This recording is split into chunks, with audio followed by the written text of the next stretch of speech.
My mother would dance around the kitchen when she was between doing the dishes and washing clothes or whatever, cooking, and I would follow her.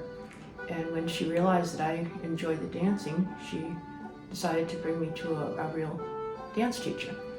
Over the years, it was discovered that I preferred ballet over tap dancing, which was my mother's thing. By the time I was in 7th grade, I managed to acquire a piano, and my mother found a teacher up in Woburn to give me lessons, and everything was going nicely for about a year and a half. At the end of that season, both the ballet and the piano teacher chose the same day for the recital at the end of the year. Now, of course, I love the music, but I think you would guess that I chose the ballet recital. The piano teacher got so aggravated that he said he would not teach me anymore. So that was it for my piano training. One of the biggest influences in my life was the bicentennial.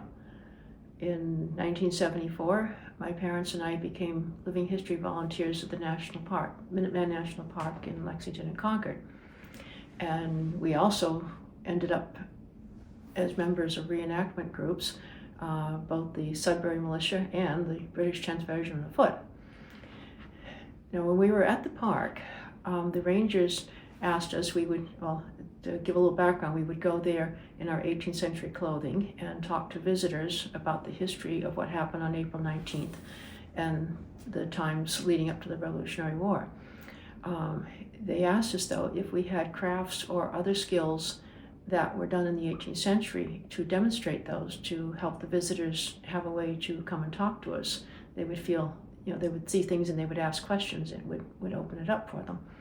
So what I had was I could play the guitar and I could sing. At that same time, I answered a request from the Lexington Historical Society. That is, they were asking people in the various reenactment units if they would be interested in being guides at the historical houses in Lexington. And I was interested in doing that. And the head guide, Jane Morse, trained us. Now, while I was in training, Jane and I talked, and she learned that I was a retired ballet teacher. Now, Jane also, along with the executive director, Susan Bennett, had created the Lexington Colonial Singers, which I had joined as one of the singers. And Jane came up with the idea that now that we have singers, we need dancers, because dancing was also an important part of 18th century life. And Jane had an idea of just who could be a director of that. So it was agreed that they would form the Lexington Historical Society Colonial Dancers and that I should direct it. I feel very fortunate that the Lexington Historical Society invited me to direct the Colonial Dancers to preserve the dances of the 18th century, which purpose we have achieved. But we have also expanded our purpose to include dances of other times and in other styles.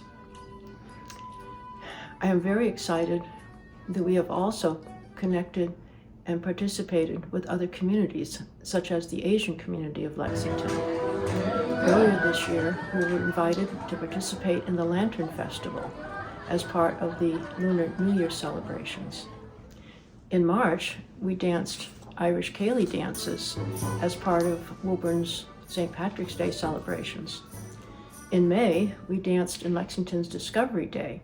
There we were joined by members of Lexington's Indian community as they participated with us in the interactive dances. In August, we moved on to the gala. That was held at the Journey's End House as Lexington Historical Society's fundraiser. There we performed lively dances of 1915, the ragtime dances such as Too Much Mustard. In September, we danced in Lexington's Porch Fest at the new Lexington Monument, which commemorates the women of Lexington and their importance in our country's history. Who would have thought that following my mother around the kitchen as a toddler would be the start of a rewarding lifelong journey in the art form that became my passion and profession?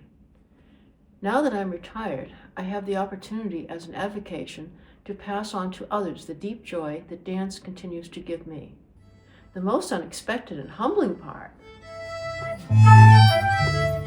is how dance has become an exchange of cultures between the dancers and spectators with Lexington and New England roots and the local Asian, Indian, and other communities. Dance and music have often been called universal languages. I am thrilled to say I am truly witnessing that.